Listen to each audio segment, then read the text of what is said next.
Okay, everybody, we're going to kind of move from Europe to look and see what's happening in other parts of the world now. We're going to look at what's happening in the Americas, look at the Mayas, the Aztecs, the Incas, other groups that will be meeting Europeans very, very shortly as we travel here now through history. So, first off, we call this area Mesoamerica. So, Mesoamerica is basically Mexico, Central America. There are other people living, obviously, in South America, North America, the Caribbean islands, but we're going to focus on Mesoamerica just for this purpose of this little notes here. So, I understand some of the biggest and greatest civilizations in all of history developed in this neck of the woods. From the Mayas, the Aztecs, the Incas down in South America as well. So it wasn't just things happening in Europe or Middle East or Asia. There's stuff happening over here as well. So first up, how the heck did people get here? You might remember from middle school, you guys studied this. Number one theory is the Bering Land Bridge. So basically we're saying that in the Bering Sea up by Alaska, I'll show you guys a map in a second, humans migrated across that bridge during the Ice Age. When the ice froze, when the Ice Age happened here, the water got pulled back because there's ice is denser than just water, and so then this area of land here was exposed. So then people who were living in Russia followed animal herds, crossed this bridge here in North America, and then spread out from there about 20,000 years ago, give or take, including the first Native Americans that will settle here. That's one theory, okay?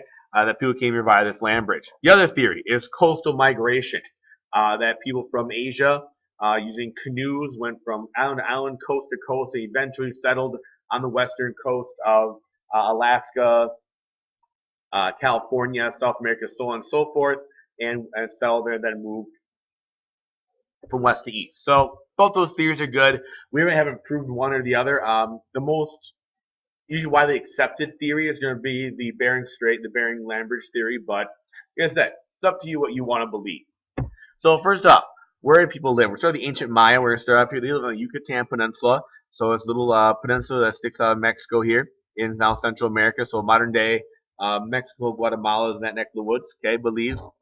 And so understand that the Maya are very different. The Maya, when they existed, were not an empire. They weren't an empire like, we're going to rule a whole area under one big government.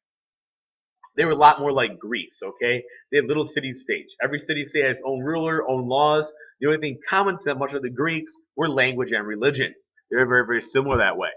And so here's the different cities that existed in terms of that. Chichen Itza, one of the most famous ones over here. You can go visit. Very, very popular for tourism today. Tikal, especially down here as well. That people would visit those, look at those cities, go visit the ruins yet today. Now, a lot of the people go visit today are the big temples. Now, they built these huge temples, pyramids, palaces out of stone. Now, we know the temples, we believe people did sacrifices, ceremonies, that kind of thing. They also had platforms and temples, they had pyramids, they had ball courts. I'll show you in a second, they put a ball game that involved a very heavy rubber ball that you would hit with your knees and elbows and trying to score points. It was pretty vicious, actually. And so they have a lot of really cool architecture. I'll show you that in a second here. The religion was most likely polytheistic, as far as we know. They had a lot of different gods, and we think, based on what we found, they may have practiced human sacrifice. Hard part of this is that we really don't know much about this time period because it wasn't a ton. There's writing, there's language, just there's not a ton written down about it. So we're assuming it was polytheistic, a lot of different gods. Some of the drawings and paintings and sculptures we have, kind of tell us that it might be human sacrifice. Here's some examples of the architecture. Notice the stone pillars here. You have pyramids that are very, very similar to the pyramids in Egypt or the ziggurats, Mesopotamia. Kind of see these big boxy shapes up on top here. It'd be like the temple where the priests would do sacrifice, those kind of things. Here's another example of a palace you can go check out. Here's kind of see through the jungle here, different towering places come up here. This here is the ball court. So think of it as like a game, a mixture of like soccer and basketball almost. See the stone ring here. You have to try and get the ball through that stone ring. The way it was described, there's almost no rules, pretty much. Excuse me, almost no rules. I mean, you can hit the ball with your elbows, your shoulders, your head, that kind of stuff, but you really can't use your hands to hit the ball. So kind of a mixture of soccer and basketball to get your points through that ring. We know the Maya did have some hieroglyphics, like we saw in Egypt, Mesopotamia. Their own kind of form of hieroglyphics like this right here. We also had they have a calendar. I talked about the Mayan calendar a couple years ago. How it was going down to nothing. They have their own set of numerals, so you can kind of see Raven numerals here. You see the rest of the Mayan numerals here as well. They did have a symbol for 0, which was kind of interesting. We saw it develop in India much later on, but 0 did exist to the Mayas as well, so it's definitely advances in terms of mathematics that way too. Good question. What happened to the Mayan people? Honestly, we don't know. Also around 900 AD, all traces of the Maya basically go bye-bye. And we're not really sure where they ended up. The biggest theory right now is drought. Maybe the weather changed, people to leave because they couldn't create food. It could be that another group attacked. Could be that the people migrated away and joined other groups. Who knows? All I know is that around 900 or so, bye-bye, they're gone. Today, there are almost 2 million people in Mexico, Central America, that have Mayan heritage that can trace their lineage back to the Mayans. But there's no like country of Maya today, if you will. Okay. The Aztecs are a little different. Now, the Aztecs, you have some of the big symbols here: the eagle, the snake, cactus, and what's now modern day Mexico. And so now the Valley of Mexico in central Mexico. So you see the empire went all the way through central to southern Mexico. Tenochtitlan, kind of the capital city of this big empire, if you will. Here's the capital city here. What's really unique about it is that it was built on an island in the middle of a lake. Now that lake was later on filled in, became modern day Mexico City. But this big island was where this city was located. Now you're thinking, how do you put a city on an island, or why? Well, the story is, the legend is that gods told the Aztecs that their symbol of the sign where they got to put their city is going to be where the eagle has a snake in its beak atop a cactus. Well, they saw this on this island, and that's where they said to put their city. Now, the question is, how do you get to a city on an island? Here's my example of that. This is a statue within Mexico City to celebrate the Aztec heritage. It was built on an island, very swampy island, and the Aztecs built these causeway bridges, basically bridges that went from the the shore all the way to the middle of the island, and that way they could get to there either by canoe or on foot. They also built these series of what are called chinampas. They were basically these big kind of these gardens that were all located on the island, kind of these little mini islands that are built to be gardens to grow food on. And so it's a way you can definitely survive and grow food, all that kind of stuff on this place without problems. Here's an example of it here. So here's the old Tenochtitlan. You kind of see where the causeways are, the bridges that come in, these little islands that are out here that they would grow food on. Here's modern Mexico City. This whole thing got filled in. It is still very wet, very swampy. Some buildings, they say, might even be, like sinking a little bit. But yeah, that's kind of interesting way to put the modern day city here. The Aztecs were an empire. They ruled by conquest. So they had a big army, took over lots of land, and then basically the conquered people had to pay tribute or taxes to the Aztecs. And basically the Aztec emperor was the lead during war. And so they took people over, got money then by making them pay tribute, pay these taxes to not, get destroyed. They were polytheistic, had a whole bunch of different kinds of gods: sun gods, gods for the night, gods for the moon, so on and so forth. Huitzilopochtli is how you see this here. That's this god here, kind of the main head god they had.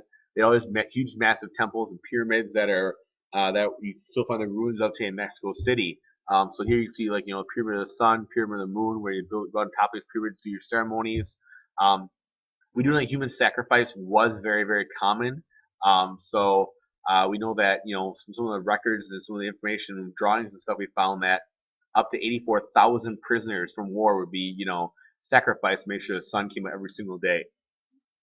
One of the ideas here was that, to make the sun come up, you had to have human sacrifice, human blood. So that's kind of why they take prisoners, sacrifice them for part of their religion. What happened to these guys? We'll talk about it. They're actually conquered by the Spanish. Hernan Cortez, the Spanish conquistador, comes in, takes over the place, uses a very small army with modern technology, guns and cannons, horses, as well as disease to defeat the Aztecs. Especially the Incas in South America, those are going to be modern day areas of Peru, Chile, Ecuador, Bolivia, where you see this area. So all the Andes Mountains, you're going to find the Inca. Now, the Sapa Inca emperor was an absolute power. So it's an empire again. The emperor was kind of Egypt, where the emperor is part of the sun god.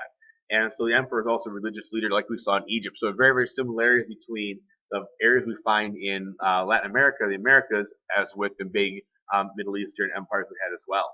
And so all the different areas were all divided up with a big capital, a city called Cusco.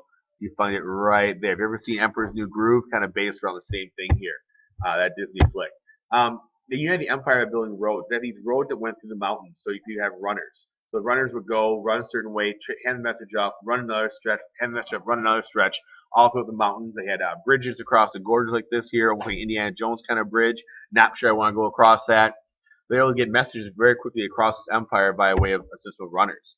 They use stonework, so some of these buildings and ruins are still around it today. You can see them here, all that kind of stuff. And look at the work they did.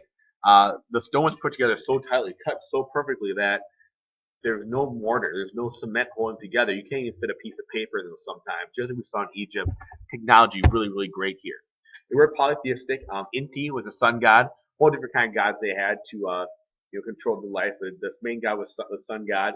And they used different religious sermons, policies, that kind of thing. We'll look at some more of these in class. It's believed that Incas believe in reincarnation, like we saw in India, where they thought people would be reborn. So the idea that once you die, you came back again as another being. Those are something called cranial deformation. Multiple cultures do this, but when you're born, you have that soft spot at the very top of your head. If you wrap it really, really tight, it kind of like narrows the top of the skull. And so it's kind of a tradition that was done to alter how people's heads look. We actually found people's heads looking like this in that region. There's a lot of medical stuff. Inca had a lot of mathematic and medical advances. We know that we saw examples of skull surgery, brain surgery, where perfect holes are cut in skulls and they're put back in and kind of like fixed and mended, that kind of thing. We know that they had surgeries to fix other ideas. We also found examples of medicines that were used to make people actually knock people out.